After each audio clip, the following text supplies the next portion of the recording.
سيد الأنبياء والمرسلين أما بعد فأعوذ بالله من الشيطان الرجيم بسم الله الرحمن الرحيم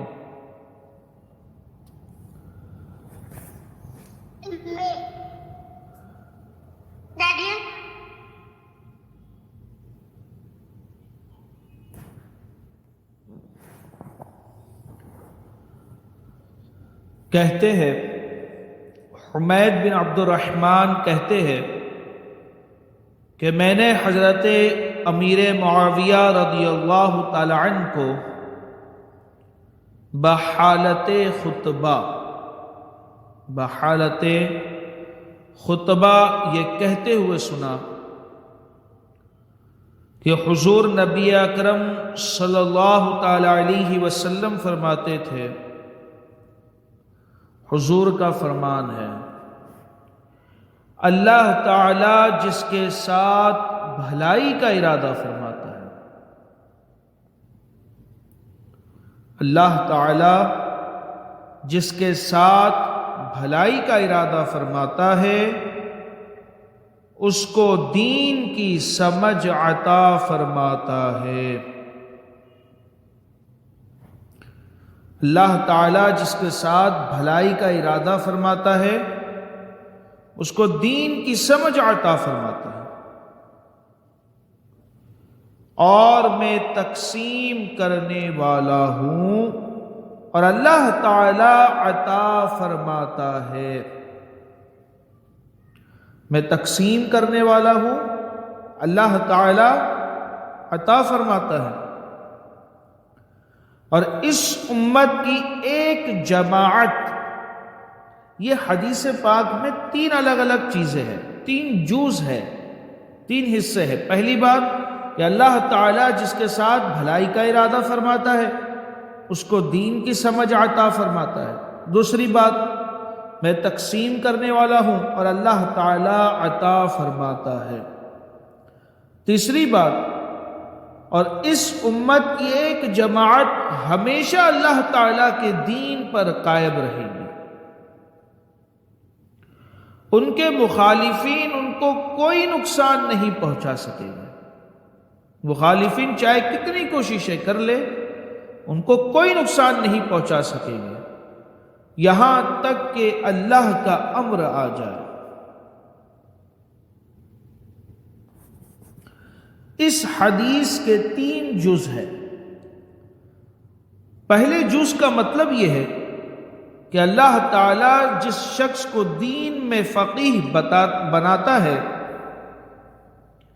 یعنی اس کو اتنا علم عطا فرماتا ہے کہ وہ اپنی علمی بصیرت سے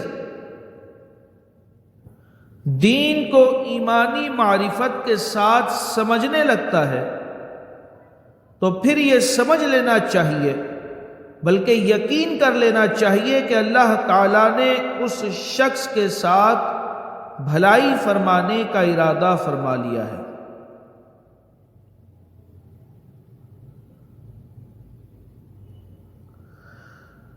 کیونکہ اللہ تعالیٰ جس کے ساتھ بھلائی کرنے اور خیر عطا فرمانے کا ارادہ فرماتا ہے اس کو دین کا علم اور دین کو سمجھنے کا فہم عطا فرماتا ہے۔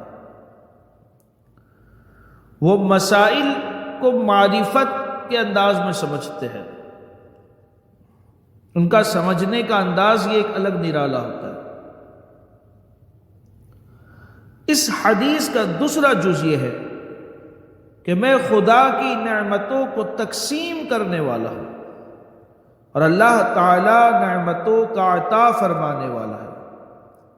مطلب یہ ہے کہ اللہ تعالیٰ نے اپنی تمام نعمتوں کی تقسیم میرے سپرد فرمائی ہے، اس لیے میرے وسیلے اور واسطے کے بغیر کسی کو خدا کی کوئی نعمت نہیں مل سکتی۔ اور اس حدیث کا تیسرا جز یہ ہے کہ حضور اکرم صلی اللہ تعالی علیہ وسلم ایک غیب کی خبر دے رہے ہیں، اور وہ یہ کہ حضور اکرم صلی اللہ تعالی علیہ وسلم کی امت میں ہر دور کے اندر ایک جماعت ایسی ضرور ہوگی جو ہمیشہ اور ہر حال میں دین پر پوری استقامت کے ساتھ قائم رہیں گے، اور اس کے مخالفین لاکھ اس کو نقصان پہنچانا چاہیں گے مگر ان لوگوں کو کوئی نقصان نہیں پہنچا سکیں گے، اور ہزاروں ظلم اور جور کے باوجود بال برابر بھی اس جماعت کو صراط مستقیم سے نہ ہٹا سکیں گے۔ یہ غیب کی خبر دیتے ہوئے حضور ارشاد فرما رہے ہیں۔ فوائد اور مسائل، اس میں سے بھی کچھ پڑھ لیتے ہیں۔ فقہ کے دو معنی ہیں، ایک لغوی، دوسرے اصطلاحی۔ لغت مطلب ڈکشنری کے اعتبار سے، اور ایک ہے اصطلاحی معنی، عام بول چال میں اس سے کیا مراد لیا جاتا ہے۔ فقہ کا لغوی معنی ہے فہم، یعنی سمجھنا، علم، نالج، اور اصطلاحی معنی کی تفصیل یہ ہے کہ احکام شریعت کی دو قسمیں ہیں۔ سب سے پہلے احکام شریعت کی دو قسمیں ہیں۔ اول احکام شرعیہ اعتقادیہ، یعنی وہ مسائل جن کا تعلق صرف عقائد سے ہے۔ سب سے پہلے فقہ کے دو معنی بتائے، ایک لغوی اعتبار سے اور ایک اصطلاحی اعتبار سے۔ لغوی مطلب ڈکشنری کے اعتبار سے فقہ کا معنی ہے سمجھ، فہم، علم، نالج، ٹھیک ہے۔ اور اصطلاحی اعتبار سے اس کی دو قسمیں ہیں، احکام شرعیہ اعتقادیہ، پہلی قسم، یعنی وہ مسائل جن کا تعلق صرف عقائد سے ہے، وہ احکام شرعیہ جن کا تعلق صرف عقائد سے۔ دو چیزیں، ایک عقائد، ایک اعمال، دو الگ الگ چیزیں ہیں۔ ہمارے یہاں رجحان پایا جاتا ہے اعمال کی طرف، اچھی بات، بہت اچھی بات ہے، مگر عقائد کا بھی علم ہونا چاہیے کہ اگر اسی میں ہو خامی تو سب کچھ نامکمل ہے۔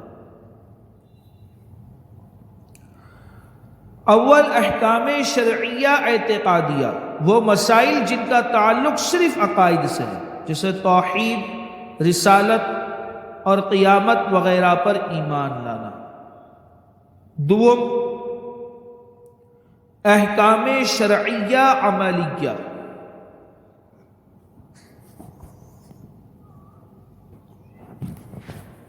یعنی وہ مسائل جن کا تعلق اعتقاد کے بعد عمل سے بھی ہے، جیسے نماز اور روزہ اور حج اور زکوٰۃ وغیرہ۔ تو احکام شرعیہ کی دو قسمیں، احکام شرعیہ اعتقادیہ، وہ چیزیں جن کے اندر عقائد کا علم ہے، اور دوسرا احکام شرعیہ عملیہ، وہ مسائل جن کا تعلق اعتقاد کے بعد عمل سے بھی ہے۔ پہلی قسم یعنی احکام شرعیہ اعتقادیہ، عقائد کا جو علم ہے کہ جاننے کو علم کلام کہتے ہیں، علم کلام کہتے ہیں، اور دوسری قسم یعنی احکام شرعیہ عملیہ کے جاننے کا نام علم فقہ ہے۔ اس حدیث میں فقہ کے لغوی معنی مراد ہے۔ یفقہہ فی الدین کا معنی یہ ہے کہ اللہ تعالیٰ اس کو دین کا فہم یعنی دین کو سمجھنے کا علم عطا فرمائے۔ ڈکشنری کے اعتبار سے فقہ کا معنی کیا تھا؟ فہم، علم، سمجھ، ہے نا، نالج۔ علم کا ہم کیا کہیں گے؟ نالج، فہم، سمجھنے کی صلاحیت، فہم۔ تو اس حدیث میں جو فقہ کا لفظ ہے وہ لغوی اعتبار سے اس کا معنی کیا جائے گا کہ اللہ تعالیٰ اس کو دین کا فہم یعنی دین کو سمجھنے کا علم عطا فرماتا ہے۔ اللہ تعالیٰ جس کے ساتھ بھلائی کا ارادہ فرماتا ہے، اللہ تعالیٰ اس کو دین کا فہم یعنی دین کو سمجھنے کا علم عطا فرماتا ہے۔